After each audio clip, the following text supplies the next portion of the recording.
Victory media news కి స్వాగతం. బులెటిన్లో హెడ్లైన్స్ చూద్దాం. చరిత్రలో నిలిచిపోయేలా మేనిఫెస్టో తీసుకువచ్చా ఏపీ సీఎం జగన్మోహన్ రెడ్డి. విశాఖ దక్షిణంలో ఫ్యాన్స్ పిడికి కూటమి కొట్టుకుపోవడం ఖాయం. ఎమ్మెల్యే వాసుపల్లి గణేష్ కుమార్. మరోసారి కూటమి ప్రభుత్వం ప్రజలను మోసం చేస్తోంది. వైసీపీ మాజీ మంత్రి పేర్ని నాని. అన్ని వర్గాలకు మేలు జరిగేలా వైసీపీ మేనిఫెస్టో ఉంది. రాష్ట్ర విద్యాశాఖ మంత్రి బొత్స సత్యనారాయణ. డీటెయిల్స్ చూస్తే ఆంధ్రప్రదేశ్లో గత 58 నెలల కాలంలో హామీలు అమలు చేసిన తీరు చరిత్రలోనే నిలిచిపోతుందని ముఖ్యమంత్రి వైఎస్ జగన్మోహన్ రెడ్డి అన్నారు. ఎలాంటి సమస్యలు వచ్చినా చిరునవ్వుతో ప్రజలకు తోడుగా ఉన్నామని, ఆఖరికి కోవిడ్ లాంటి కష్టకాలంలోనూ సాకులు చెప్పకుండా సంక్షేమం అమలు చేశామని సీఎం వైఎస్ జగన్ చెప్పారు. తాడేపల్లిలో CM YS Jaganmohan Reddy YSRCP manifesto 2024ను విడుదల చేశారు. మేనిఫెస్టో అంటే పవిత్రమైన గ్రంథమని, గతంలో ఎన్నికలప్పుడు రంగురంగుల హామీలతో ముందుకు వచ్చేవారని, కానీ తాము మేనిఫెస్టోను భగవద్గీత, బైబిల్, ఖురాన్గా భావించామని అన్నారు. గత 5 ఏళ్లలోనే మేనిఫెస్టోకు ప్రాధాన్యత వచ్చిందని, ప్రతి ప్రభుత్వ కార్యాలయంలో అధికారి దగ్గర మేనిఫెస్టో ఉంది అన్నారు. రాష్ట్రంలో ప్రతి ఇంటికి మేనిఫెస్టోను పంపించామని, ఓ ప్రోగ్రెస్ కార్డు మాదిరి ఏమేం చేశామన్నది ప్రజలకు ఎప్పటికప్పుడు వివరిస్తూ వచ్చామన్నారు. ఈ 58 నెలల్లో పథకాల్ని డోర్ డెలివరీ చేశామన్నారు. ఏ నెలలో ఏ పథకాల్ని ఇస్తామో చెప్పి మరీ అమలు చేశామని తెలిపారు. అద్వానమైన పరిస్థితులు మనమంతా చూసాం. కానీ మొట్టమొదటిసారిగా ఒక మేనిఫెస్టోను ఒక బైబిల్గా, ఇది 2019 మన మేనిఫెస్టో,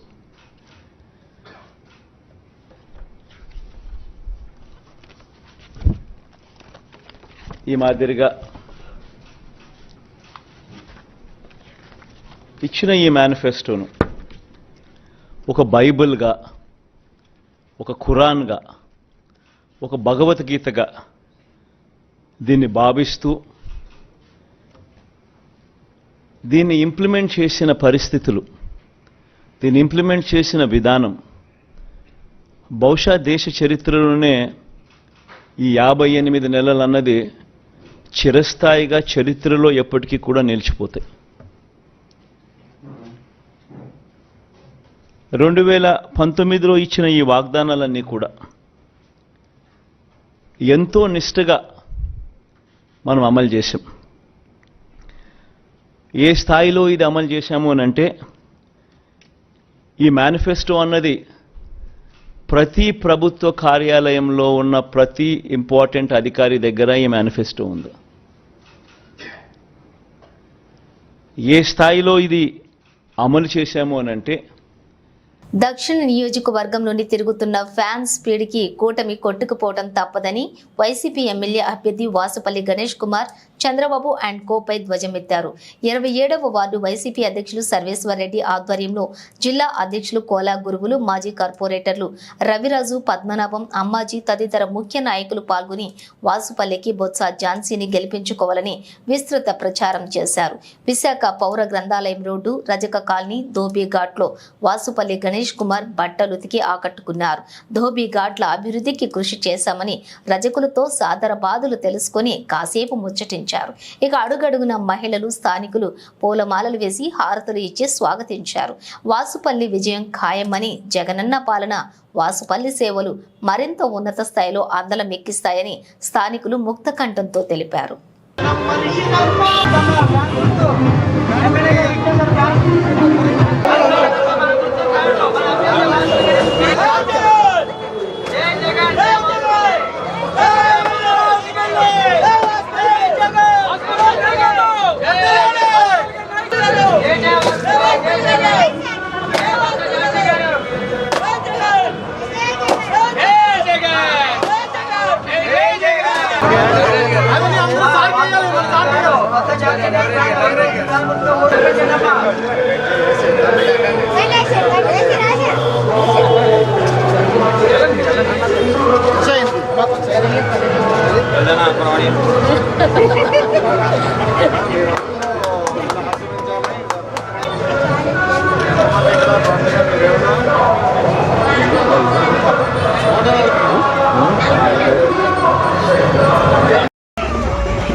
నమస్కారం.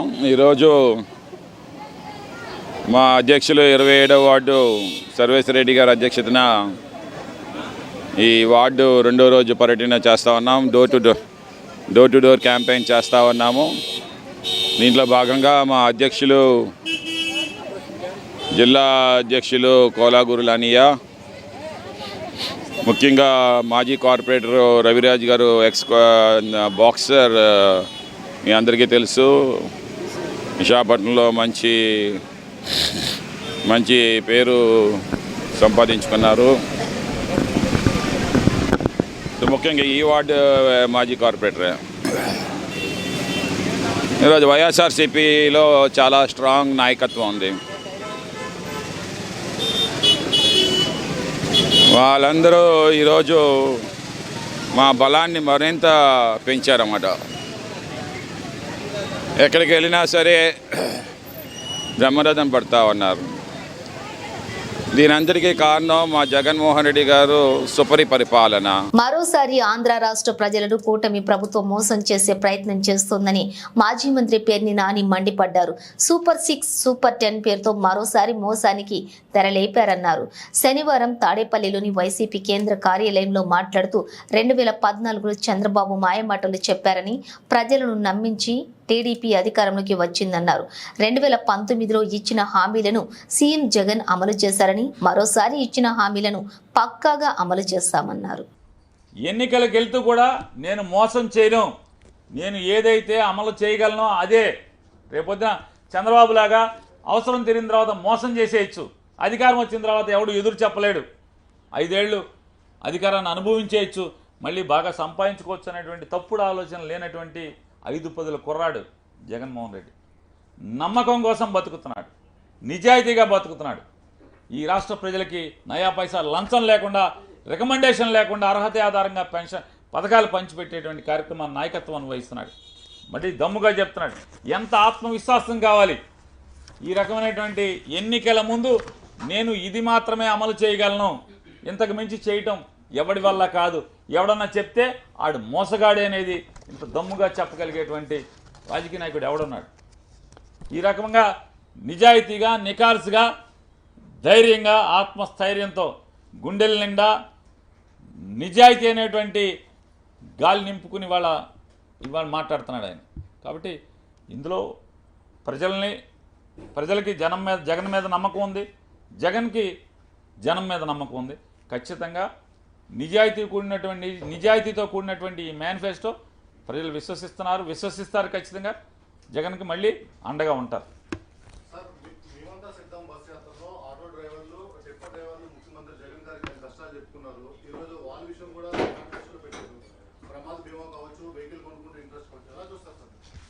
అంటే జగన్ అంటే పేదవాడి పట్ల సానుకూల దృక్పథం ఉన్నటువంటి రాజకీయ నాయకుడు అంటే అధికారం కోసం వెంపర్లాడేటువంటి రాజకీయ నాయకుడు పాత రోజుల్లో మనం చూసాం. కానీ అధికారం కోసం కాకుండా జనానికి ఏదో ఒకటి చేయాలి, పేద మధ్యతరగతి వర్గాలకు ఏదో ఒకటి చేయాలి, సమాజానికి ఏదో ఒకటి చేయాలి, సమాజంలో మార్పు తీసుకురావాలి. జగన్ ముద్ర ఉండాలి. ఇవాళ జగన్ మీద ఒకటే తను చెప్తున్నాడు ఏమని, ఆటో డ్రైవర్లు లేదా టిప్పర్ డ్రైవర్లు లేదా ట్యాక్సీ డ్రైవర్లు వీళ్ళందరూ కూడా కుటుంబాన్ని పోషించటం కోసం నిరంతరం రోడ్డు మీద ప్రజల్ని చేరవేస్తూ వాహనాన్ని నడుపుతూ అత్యంత ప్రమాదభరితమైనటువంటి జీవితాన్ని వాళ్ళు పోరాడుతున్నారు. కాబట్టి ఖచ్చితంగా ఎక్కడైనా జగన్ నమ్మేది, ఒక మనిషి చచ్చిపోయాడంటే యాక్సిడెంట్లో ఆ మనిషి ఒక్కడే చనిపోవటం కాదు, ఆ కుటుంబం బజారును పడుతుందని నమ్మేటువంటి వ్యక్తి జగన్మోహన్ రెడ్డి గారు. కాబట్టి ఆటో డ్రైవర్లు, ట్యాక్సీ డ్రైవర్లు, క్యాబ్ డ్రైవర్లు, అలాగే టిప్పర్ డ్రైవర్లు జగన్మోహన్ రెడ్డి గారితో బస్సు యాత్రలో చెప్పిన దాని మీద వారందరికీ కూడా ప్రమాద బీమా 5 లక్షల రూపాయల వరకు ప్రమాద బీమా ప్రభుత్వమే చేసేదానికి ఇవాళ మేనిఫెస్టోలో ఏర్పాటు చేయడం జరిగింది. ఇది నిజంగా గొప్ప ధైర్యం.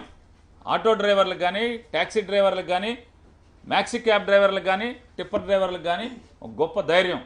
ఒకవేళ ప్రమాదవశాత్తు, దురదృష్టవశాత్తు నాకేమన్నా అయితే నా కుటుంబం బజారును పడదు అనేటువంటి ఒక ధైర్యాన్ని ఈరోజు ఈ మేనిఫెస్టో ఇవ్వడం జరుగుతుంది. అలాగే జగన్మోహన్ రెడ్డి గారు విద్య మీద కూడా విపరీతమైనటువంటి ఆయన చెప్పాడు. విద్య, వైద్యం మీద నేను విపరీతమైన ప్రత్యేకమైన శ్రద్ధ పెడతాను. జగన్ నమ్మేది ముఖ్యమంత్రులు మారినంత మాత్రాన, ప్రభుత్వాలు మారినంత మాత్రాన అన్ని వర్గాలకు మంచి జరిగేలా వైసీపీ మేనిఫెస్టో ఉందని రాష్ట్ర విద్యాశాఖ మంత్రి బొత్స సత్యనారాయణ అన్నారు. మోసం చేయకుండా చేసేవి మాత్రమే మేనిఫెస్టోలో పెట్టామని, గత మేనిఫెస్టోలో 99% హామీలను నెరవేర్చిన ఘనత సీఎం జగన్దేనన్నారు. విద్య, వైద్యం, వ్యవసాయంపై ప్రత్యేక దృష్టి పెట్టామని, పేదల ఆత్మ గౌరవాన్ని పెంపొందించేలా పథకాలు ఉన్నాయన్నారు. లంచాలు, వివక్ష లేకుండా డీబీటీ ద్వారా నగదు జమ చేశామని, గతంలో చంద్రబాబు రుణమాఫీ చేస్తామని చెప్పి ప్రజలను మోసం చేశారన్నారు. చంద్రబాబు మాయమాటలను ప్రజలు నమ్మే పరిస్థితి లేదన్నారు. ఇచ్చిన ప్రతి మాటలను సీఎం జగన్ నిలబెట్టుకున్నారని, సీఎం జగన్ మేనిఫెస్టోలో పెట్టని అంశాలు కూడా అమలు చేశారని మంత్రి బొత్స అన్నారు. జగన్మోహన్ రెడ్డి గారు మా పార్టీ అధ్యక్షులు ఇవాళ మా మేనిఫెస్టోని ఇవాళ ప్రకటించడం జరిగింది. మా మేనిఫెస్టోని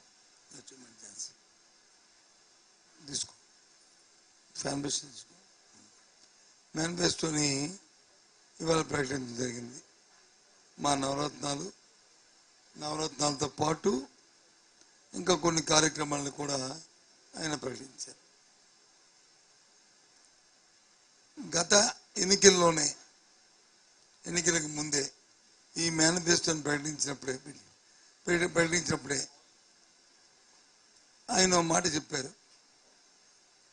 ఎవరు ఏమనుకున్నా ఇంతకుముందు రాజకీయాల్లో ఈ మేనిఫెస్టో మాకిదొక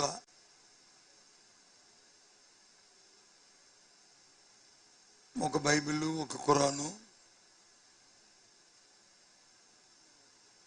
ఒక భగవద్గీత అనే విషయాన్ని ఆయన చెప్పడం జరిగింది. ఈ భగవద్గీతని ఏ విధంగా అయితే మనం ఆరాధిస్తామో, అమలు జరుపుతామో, ఆచరిస్తామో ఎంతో భక్తి శ్రద్ధలతో మా పార్టీ కూడా అదే విధంగా ఈ మేనిఫెస్టోని అదే భక్తితో, అదే ఆధారంతో, అదే నమ్మకంతో దీన్ని అమలు జరుపుతామనేది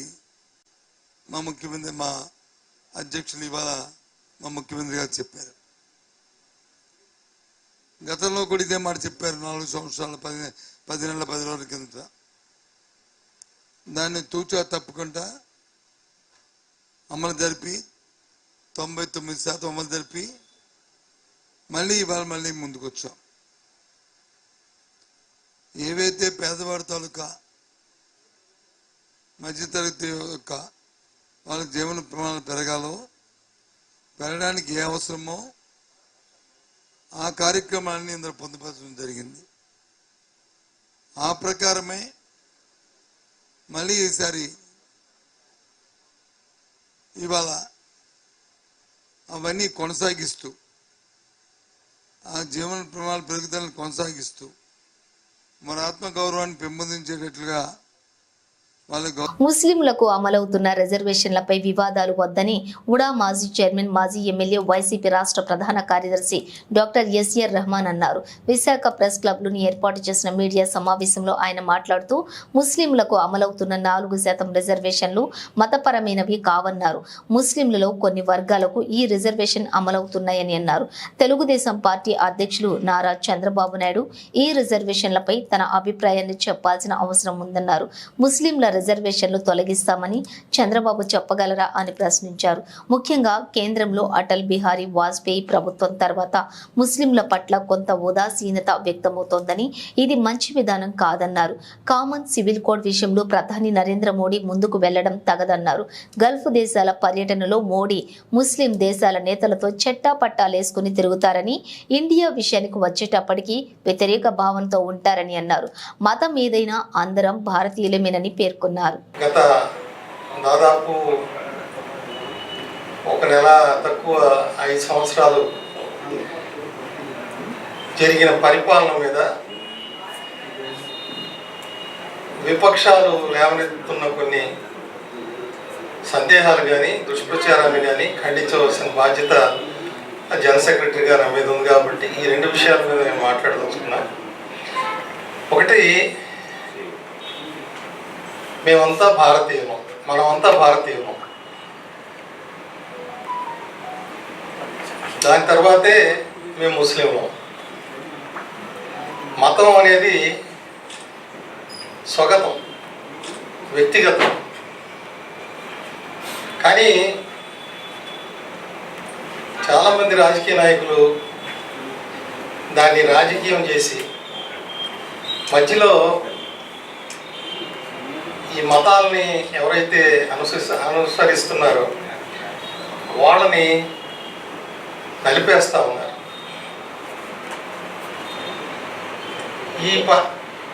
ఈ పరిస్థితి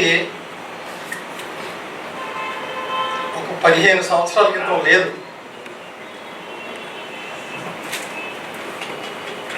భారతీయ ముస్లింలు ఏ పార్టీకి వ్యతిరేకం కాదు. అలాగే కేంద్రంలో ఉన్న భారతీయ జనతా పార్టీ కూడా వ్యతిరేకం కాదు.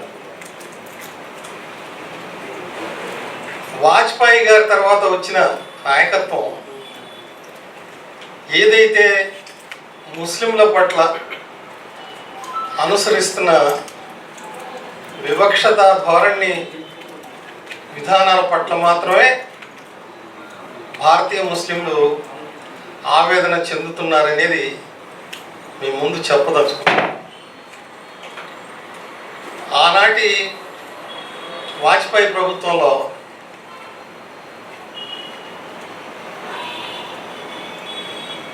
మేము ముస్లిం మైనారిటీలపై మోడీ మత దురాకార వ్యాఖ్యలను ఖండించాలని ప్రజా సంఘాల ఐక్య వేదిక నాయకులు ఐష్కాస్ డిమాండ్ చేశారు. విశాఖ సిపిఎం కార్యాలయంలోని శనివారం నిర్వహించిన విలేకరుల సమావేశంలో ఆయన మాట్లాడుతూ ఎన్నికల కోడ్ను బహిరంగంగా ఉల్లంఘించిన మోడీ పైన ఈసీ చర్య తీసుకోకుండా తాత్సారం చేయటం అన్యాయమన్నారు. వచ్చే ఎన్నికల్లో ముస్లింలంతా మోడీ ప్రభుత్వానికి వ్యతిరేకంగా ఓటు వేస్తామని తగిన బుద్ధి చెబుతామన్నారు. ముస్లింల మనోభావాలు దెబ్బతినే విధంగా వ్యాఖ్యలు చేయటం తగదన్నారు.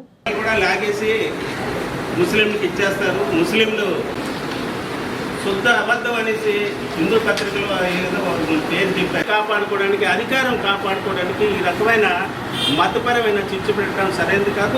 అష్రఫ్ ఆవాజ్ విశాఖ జిల్లా కార్యదర్శి. రాజస్థాన్లో మోదీ గారు చేసినటువంటి ప్రసంగంలో మైనార్టీ ముస్లింల మీద ముఖ్యంగా ఆయన దుష్ప్రచారం చేయడం జరిగింది. కాంగ్రెస్ వాళ్ళు ఏదో ప్రభుత్వం ఏర్పడితే మీ ఆస్తులన్నీ దోచేసి చివరకు మీ మంగళసూత్రాలు కూడా మీకు లేకుండా చేస్తారు, వాళ్ళకి ఈ దేశ సంపద అంతా వాళ్ళకే పంచిపెడతారని చెప్పేసి అవాస్తవాలన్నీ మాట్లాడడం జరిగింది. కాంగ్రెస్ మేనిఫెస్టోలో ఈ దేశ సంపద ముందు మైనార్టీలకే పంచుతా, ముస్లింలకి పంచుతా ఉన్నటువంటి వ్యాఖ్యానం ఎక్కడా లేదు. మేనిఫెస్టో చదవకుండా ఆయనకి తోచినట్టుగా, ఆయనకి నచ్చినట్టుగా జనాల్లో ఒక హిందూ ఓటర్ని కన్సల్టేట్ చేసుకోవడానికి, వాళ్ళల్లో భయం సృష్టించడానికి చేసినటువంటి వ్యాఖ్యలు తప్ప మరేమీ కాదు. ఈ స్వాతంత్రం వచ్చి 70 సంవత్సరాలు అయింది. అందులో 50 సంవత్సరాలు కాంగ్రెసే పరిపాలించింది. అలాంటి సంఘటనలు ఎప్పుడు ఎవరు మనం చూడలేదు, ఎప్పుడు మాట్లాడలేదు, ఎప్పుడు జరగలేదు. దేశంలో ఉన్నటువంటి 80% జనాభా ఉన్నటువంటి ఆస్తులు. విశాఖ పశ్చిమ నియోజకవర్గం 62వ వార్డుకు చెందిన పలువురు యువత వైసీపీ తీర్థం పుచ్చుకున్నారు. ఆ వార్డు యూత్ అధ్యక్షులు దర్శిరెడ్డి ఆధ్వర్యంలో ఎన్ఏడి పార్టీ కార్యాలయంలో వైసీపీలోకి చేరిన యువతకు పశ్చిమ ఎమ్మెల్యే అభ్యర్థి ఆడారి ఆనంద్ కుమార్ కండువా కప్పి పార్టీలోకి ఆహ్వానించారు.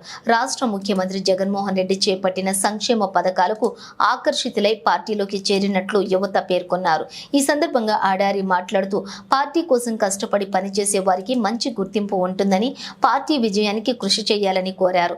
నియోజకవర్గంలో గత 18 నెలలుగా చేపట్టిన అభివృద్ధి కార్యక్రమాలను ప్రజలకు వివరిస్తూ ఓటును అభ్యర్థించాలని విజ్ఞప్తి చేశారు. ప్రతి ఇంటికి వెళ్లి వైసీపీ ప్రభుత్వం అందించిన సంక్షేమం తెలియచేయాలని సూచించారు.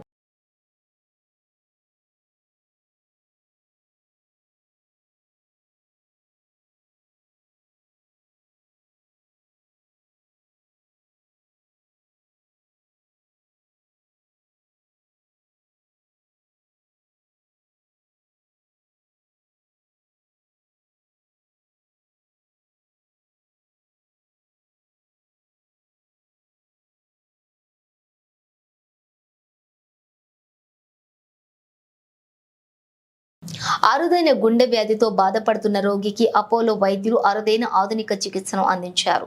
గుండె వాల్వ్ లీకేజ్ వ్యాధితో బాధపడుతున్నటువంటి 55 ఏళ్ల పురుషుడికి ఆరిలోవా అపోలో వైద్యుల బృందం 3 డిస్క్ అంబ్రెల్లా పరికరం సహాయంతో కరవాటాన్ని సరిచేశారు. ఈ సందర్భంగా ఆరిలోవా అపోలో ఆసుపత్రిలో శనివారం ఏర్పాటు చేసిన విలేకరుల సమావేశంలో గుండె వైద్య నిపుణులు డాక్టర్ పాణిగ్రాహి మాట్లాడారు. హార్ట్ ఫెయిల్యూర్ మరియు ఎనీమియా రోగంతో వచ్చిన ఈ రోగికి ముందుగా ఓపెన్ హార్ట్ సర్జరీ జరిపామని తెలిపారు. అయితే సర్జరీ అనంతరం 3D ఎకో సిటీ పరీక్షలు జరపగా గుండెలో మేడియల్ సైట్లో అలాగే యాంటీరో లాటరల్ సైట్లో కవాటాలు లీక్ అయినట్లుగా గుర్తించామన్నారు. అత్యంత ప్రమాదకరమైనటువంటి లీకులను శస్త్రచికిత్స లేకుండా విజయవంతంగా మోయగలిగామని తెలియజేశారు. ఈ సమావేశంలోని అపోలో వైద్యులు doctor Barua, doctor Shashank, doctor Chakradhar, doctor Anuradha, doctor Ramakrishna, doctor Sunil, doctor Anand, doctor Balakrishna, COO Ramachandra, corporator relations DGM Vijay Sarathi తదితరులు పాల్గొన్నారు. ఇక్కడే ఉన్నారు మన పేషెంట్ గారు. ఆ రోజు ట్రీట్మెంట్ జరిగిన అతను 55 ఇయర్స్. ఇతనికి వాల్వ్ రీప్లేస్మెంట్ సర్జరీ అయిన తర్వాత అతనికి వాల్వ్ సైడ్స్ నుంచి పారావాల్యులర్ అంటాం, అంటే రెండు వైపులా వాల్వ్ సైడ్ నుంచి ఒక మీడియల్ సైడ్ అంటాం, అంటే ఇటు సైడ్ రెండు సైడ్స్ ఇందాక చూపించిన విధంగా రెండు సైడ్స్ నుంచి ఆయనకి లీక్ అనేది డెవలప్ అయింది. ఈ లీక్ డెవలప్ అవడం వల్ల ఏంటంటే జస్ట్ లైక్ మనకి ఒక రూమ్కి ఇంకొక రూమ్కి డోర్ ఎలా ఉంటుందో అలాగే హార్ట్లో కూడా ఒక గదికి ఇంకో గదికి మధ్యలో డోర్స్ ఉంటాయి. సో ఆ డోర్స్ ఏంటంటే రక్తం లోపలికి వచ్చేటప్పుడు ఓపెన్ అవ్వాలి, రక్తం మళ్ళీ లోపలికి వచ్చిన తర్వాత క్లోజ్ అయిపోవాలి. క్లోజ్ అవ్వకపోతే ఏమవుతుందంటే వచ్చిన బ్లడ్ అంతా మళ్ళీ బ్యాక్ వెళ్ళిపోతుంది, కింద ఛాంబర్ నుంచి మళ్ళీ పై ఛాంబర్కి వెళ్ళిపోతుంది. ఇతనికి డోర్స్ బాగానే క్లోజ్ అవుతున్నాయి. కాకపోతే ఏమవుతుందంటే సర్జరీ చేసిన తర్వాత వాట్ ఎవర్ ఆ 10% ఇండివిజువల్స్ ఏదైతే లీక్ డెవలప్ అవుతుందో ఆ లీక్ డెవలప్ అవడం వలన కిందకు వచ్చిన బ్లడ్ అంతా సైడ్ ఆఫ్ ద వాల్ నుంచి మళ్ళీ బ్యాక్ ఛాంబర్కి వెళ్ళిపోతుంది, పై ఛాంబర్కి. దానివల్ల ఏంటంటే ఇందాక మీకు ఆ గ్రాఫ్ చూపించినట్టు నార్మల్గా 8 to 12 అట్మాస్ఫియర్స్ ఉండాల్సిన మిల్లీమీటర్స్ ఆఫ్ మెర్క్యూరీ ఉండాల్సినటువంటి ప్రెషర్ 64 millimeters ఆఫ్ మెర్క్యూరీ వరకు వెళ్ళిపోయింది అతనికి. అంటే ఎందుకు అని అంటే ఇదంతా బ్యాక్ లీక్ అయిపోతుండడం వల్ల ఈ ప్రెషర్ అంతా ఏమవుతుందంటే వెళ్ళి లంగ్స్ మీద పడుతుంది. దానివల్ల లంగ్స్లో నీరు చేరిపోయి ఆక్సిజన్ లెవెల్స్ అనేవి తగ్గిపోయి 3-4 times. ఆంధ్రప్రదేశ్లో గత 58 నెలల కాలంలో హామీలు అమలు చేసిన తీరు చరిత్రలోనే నిలిచిపోతుందని విశాఖ ఉత్తర నియోజకవర్గం ఎమ్మెల్యే అభ్యర్థి కేకే రాజు అన్నారు. పార్టీ కార్యక్రమంలోని జరిగిన సమావేశంలో ఆయన మాట్లాడుతూ ఎలాంటి సమస్యలు వచ్చినా చిరునవ్వుతో ప్రజలకు తోడుగా ఉన్నామని, ఆఖరికి కోవిడ్ లాంటి కష్టకాలంలో కూడా సాకులు చెప్పకుండా సంక్షేమం అమలు చేశామని చెప్పారు. మేనిఫెస్టో అంటే పవిత్రమైన గ్రంథమని, గతంలో ఎన్నికలప్పుడు రంగురంగుల హామీలతోటి ముందుకు వచ్చేవారని, కానీ తాము మేనిఫెస్టోను భగవద్గీత, బైబిల్, ఖురాన్ గా భావించామన్నారు. గత 5 ఏళ్లలోనే మేనిఫెస్టోకు ప్రాధాన్యత వచ్చిందని, ప్రతి ప్రభుత్వ కార్యాలయంలో కూడా అధికారి దగ్గర మేనిఫెస్టో ఉందన్నారు. ఈ సందర్భంగా వైఎస్ఆర్సీపీ మేనిఫెస్టో 2024ను ఉత్తర నియోజకవర్గం పార్టీ కార్యాలయంలో విడుదల చేశారు.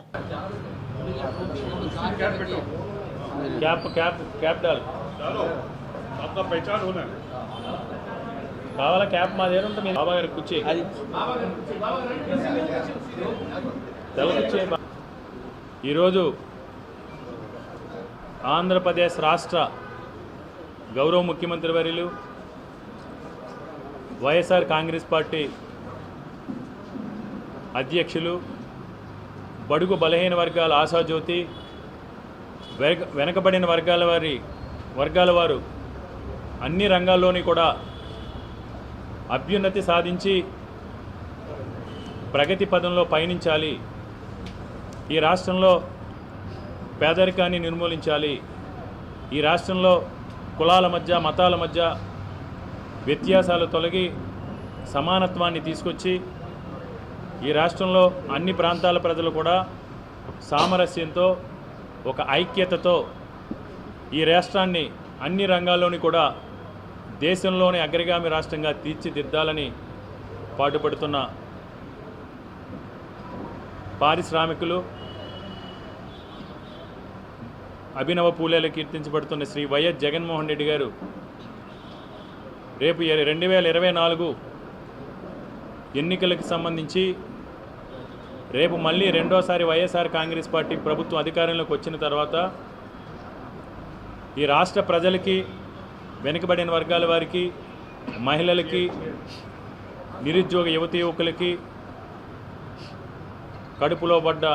కడుపులో పడ్డ బిడ్డ సంపూర్ణ పోషణ దగ్గర నుంచి వృద్ధాప్యంలో నవ్వాతాతల వరకు నిరుద్యోగ యువతి యువకుల దగ్గర నుంచి రిటైర్ అయ్యే ఎంప్లాయీస్ వరకు, వ్యవసాయం దగ్గర నుంచి పారిశ్రామిక రంగం వరకు, విద్యారంగం నుంచి వైద్య రంగం వరకు ఏ విధంగా ముందుకెళ్ళబోతున్నాం అని ప్రజలకి ఒక హామీనిస్తూ ఈరోజు జగన్మోహన్ రెడ్డి గారు 2024 మేనిఫెస్టోని ఈరోజు విడుదల చేయడం జరిగింది. ఆ మేనిఫెస్టో విడుదల సందర్భంగా ముఖ్యమంత్రి గారు చెప్పారు, గతంలో ఏ విధంగా అయితే 2019 ఎన్నికల సమయంలో మేనిఫెస్టోని ఒక భగవద్గీతగా, ఒక బైబిల్గా, ఒక ఖురాన్గా భావించి ఆయా మతాల వారు ఆ గ్రంథాలకి ఎంతైతే విలువనిస్తారో అంతే విలువనిస్తాం, అంతే పవిత్రంగా భావిస్తాం, ఇచ్చిన మాటకి కట్టుబడి చెప్పిన దానికంటే మిన్నగా, చెప్పిన సమయానికంటే ముందుగా 2019 నుంచి 2019 మే 30వ తారీఖున ముఖ్యమంత్రిగా ప్రమాణ స్వీకారం చేసినప్పుడు పెట్టిన మొట్టమొదటి సంతకం వృద్ధాప్య పెన్షన్ల పెంపు. గత ప్రభుత్వ హయాంలో 65 సంవత్సరాలు నిండితేనే కానీ ఇచ్చే పరిస్థితి నుంచి 60 సంవత్సరాల వయసు నుంచే వృద్ధాప్య పెన్షన్లు వర్తించే విధంగా తొలి సంతకం దగ్గర నుంచి ఈరోజు మొన్నటికి జరిగిన కార్యక్రమాల వరకు కూడా ఎంత నిజాయితీగా, నిబద్ధతతో, పారదర్శకంగా, అవినీతి రహిత పేద ప్రజల అవసరాలు తీర్చేలా వైసీపీ మేనిఫెస్టో ఉందని విశాఖ వైసీపీ ఎంపీ అభ్యర్థి బొత్స ఝాన్సీ అన్నారు. శనివారం విశాఖలో ఆమె మీడియాతో మాట్లాడుతూ అన్ని ప్రాంతాల సమగ్ర అభివృద్ధి మాకు ముఖ్యం కాబట్టే ఆ అంశాన్ని కూడా మేనిఫెస్టోలో పెట్టారని, విశాఖ అభివృద్ధికి మా పార్టీ కట్టుబడి ఉంది అన్నారు. భవిష్యత్తులో విశాఖ మరింత అభివృద్ధి చెందుతుందని, చంద్రబాబు హయాంలో కేవలం 35,000 ఉద్యోగాలు మాత్రమే ఇచ్చారని, మా ప్రభుత్వంలో అన్ని శాఖల్లో ఉద్యోగాలు భర్తీ చేశామన్నారు. విశాఖ పరిపాలనా రాజధాని అంశాన్ని మేనిఫెస్టోలో పెట్టినందుకు సీఎం జగన్ కు ధన్యవాదాలు తెలిపారు. ఇక్కడ మనకు కావాల్సిన పక్కా ఇల్లు, సామాజిక బాధ్యతగా పెన్షన్లు, వీటన్నిటిని కూడా ఒక పక్కన తీసుకుంటూ ముఖ్యమంత్రి గారు ఒకటి ప్రధానంగా ఇక్కడ చెప్పినది కూడా ఇందులో అన్ని ప్రాంతాలు సమానంగా అభివృద్ధి చెందితేనే రాష్ట్రం అభివృద్ధి పదవిలో వెళ్తుంది. అది ఈనాటి మాట కాదు, శ్రీకృష్ణ కమిషన్లో కూడా అది తీసుకొచ్చి అన్ని ప్రాంతాలు సమానంగా డెవలప్ చేస్తేనే ఇటువంటి ఇబ్బందులు రావు మళ్ళీ అని చెప్పేసి కూడా చెప్పి ఒక్కనిచ్చిన మాట. దాన్ని 3 రాజధానులుగా తీసుకొచ్చిన దాన్ని మరొకసారి స్పష్టం చేస్తూ అన్ని ప్రాంతాలు కూడా సమానంగా డెవలప్ చేయడానికని ఇవాళ అవకాశం కల్పిస్తూ, దాంట్లో ప్రధానంగా విశాఖపట్నాన్ని మరి పరిపాలనా రాజధానిగా ఈ ఉత్తరాంధ్రలోనే ఒక హార్ట్ ఆఫ్ ది సిటీగా, మరి ఉత్తరాంధ్రకే ఇది మణిహారం. దీన్ని డెవలప్ చేయడానికి ఏదైతే విజన్ విశాఖ ఉందో దాన్ని పూర్తి స్థాయిలో ఈరోజు తీసుకెళ్ళడానికి కూడా దానికి అవసరమైన పరిశ్రమలన్నింటినీ కూడా దృష్టిలో పెట్టుకొని, అలాగే ఏవైతే ఉన్నాయో పోర్ట్లు కానీ, ఫిషింగ్ హార్బర్స్ కానీ, ఇన్ఫ్రాస్ట్రక్చర్ గురించి కానీ, అట్లాగే హాస్పిటల్స్ గురించి కానీ, వాటితో పాటు క్యాన్సర్, హార్ట్ సంబంధించిన మెడికల్ హబ్స్ లాంటివి కూడా ఇక్కడ పెడతారని ప్రత్యేకంగా వారు చెప్పడం జరిగింది. అవి చాలామందికి ఈ ప్రాంతం అసలు అందరికి కూడాను మరి చాలా అటువంటి వాటి వల్ల సేవలు ఇంకా అందించే దిశగా ప్రభుత్వ పరంగా ఈరోజు అందిందుకు పేద ప్రజానికానికి మరింత అండగా ఉంటాయని చెప్పేసి మరి సందర్భంగా మధ్య తరహా కుటుంబాలకి, పేద కుటుంబాలకి ఇప్పటికే ఆరోగ్యశ్రీ మా ముఖ్యమంత్రి గారు ఆరోగ్య మహాభాగ్యం అనే దాంట్లోని 25 లక్షల రూపాయలు, 25 లక్షల రూపాయలు ఒక కుటుంబానికి ఏడాదికి వీళ్ళ ఆరోగ్యశ్రీలో పెట్టడం జరిగింది. మరి వీటన్నిటిని ఒక్కసారి ఆలోచన చేస్తే రానున్న కాలంలో పూర్తి స్థాయిలో మన గ్రోత్ హబ్ సిటీగా పిలువబడుతున్న నీతి ఆయోగ్లో వచ్చిన, అలాగే ఇప్పటికే మంది రిచెస్ట్ సిటీగా 9th ప్లేస్లో భారతదేశంలో ఉన్నదాన్ని దీన్ని పూర్తి స్థాయిలో ఇంకా అభివృద్ధి దిశగా తీసుకొని వెళ్ళి కనెక్టివిటీని ఇచ్చే విధంగా తేడానికి ఇవన్నీ ఎంతో దోహదం చేయడంతో పాటు ఉద్యోగ ఉపాధి అవకాశాల్లోని మరింత మెరుగుపరచడానికి ఈవేళ బీచ్ ఐటీ సర్జన్ లాంటి వాటిని కూడా ఇందులోని పొందుపరిచి వీటిని సంబంధించిన కూడా పరిశ్రమ మెయిన్గా రావడానికి, దానికి సంబంధించిన బిల్డింగ్స్ లాంటివి కూడా విశాఖలోని ఇప్పటికే దానికి కావాల్సిన ఏవైతే ఉన్నాయో దాని ఇన్ఫ్రాస్ట్రక్చర్ అంతా కూడాను 2,200 కోట్లతోని మరి మధురవాడలోని టవర్స్ కూడా ఐటీ టవర్స్ లాంటి వాటిని కూడా వెచ్చించి తీసుకొచ్చి ఇవన్నీ కూడాను రానున్న రోజుల్లో ఉద్యోగ ఉపాధి అవకాశాలకి అందులోనే కరికులంలోనే ఒక మ్యాండేటరీగా మారుతున్న కాలానికి అనుగుణంగా ఈరోజు విద్యా కరికులంలోని కంపల్సరీ స్కిల్తో కూడిన ఎంటర్ప్రీనర్గా వారికి ఇవ్వడంతో పాటు ఉద్యోగ అవకాశాలను కూడా ఈవేళ ఖచ్చితంగా వారికి అవకాశం ఇచ్చే ఒక భరోసాని ఈరోజు ముఖ్యమంత్రి గారు అటువంటి కార్యక్రమాలు తీసుకురావడం. గతంలో పోల్చుకుంటే ఉద్యోగాలు ఎన్ని ఇచ్చారు ఏం చేశారు మా సోదరులు ఇందాక అడిగినప్పుడు మా మంత్రి గారు మాట్లాడినప్పుడు అడిగారు. చంద్రబాబు నాయుడు గారు ఇచ్చినప్పుడు కేవలం 35,000 ఉద్యోగాలు మాత్రమే ఇచ్చారు. ఈవేళ 2,31,000 ఉద్యోగాలు ఈవేళ డైరెక్ట్ ఉద్యోగాలు ఇవ్వడంతో పాటు ఇతరత్ర మెడికల్ అండ్ ఎడ్యుకేషన్లో ఇచ్చారు. శ్రీ కంచి కామకోటి ఘాటిక స్నానం వారి సారథ్యంలోని శ్రీ చంద్రశేఖర విశ్వ మహావిద్యాలయంలో 5వ తరగతి నుంచి ఇంటర్ డిగ్రీ వరకు బ్రాహ్మణ విద్యార్థులకు ఉచిత విద్య హాస్టల్ కల్పిస్తూ ఆంగ్ల విద్యతో పాటుగా వేదం నేర్పించనున్నట్లుగా మహావిద్యాలయ ఉపకులపతి డాక్టర్ జె శ్రీనివాస్ తెలిపారు. ఈ సందర్భంగా ఆయన మాట్లాడుతూ సంస్కృతి సాంప్రదాయాలు ఆచార వ్యవహారాలు వంటివి బోధిస్తారన్నారు. ఈ సాంప్రదాయం ఇంటిగ్రేటెడ్ పాఠశాల నుంచి ఉత్తరాంధ్రలోని బ్రాహ్మణ్యానికి అవగాహనకై విద్యార్థులు వారి తల్లిదండ్రులుగా ప్రత్యేక అవగాహన సదస్సు నిర్వహించినట్లుగా తెలిపారు. ఈ నెల 28న ఈ సదస్సు నిర్వహిస్తున్నామని, ఈ అవకాశాన్ని సద్వినియోగం చేసుకోవాలని కంచి కామకోటి శంకర మఠం అధ్యక్షులు డాక్టర్ టి రవిరాజు తెలిపారు.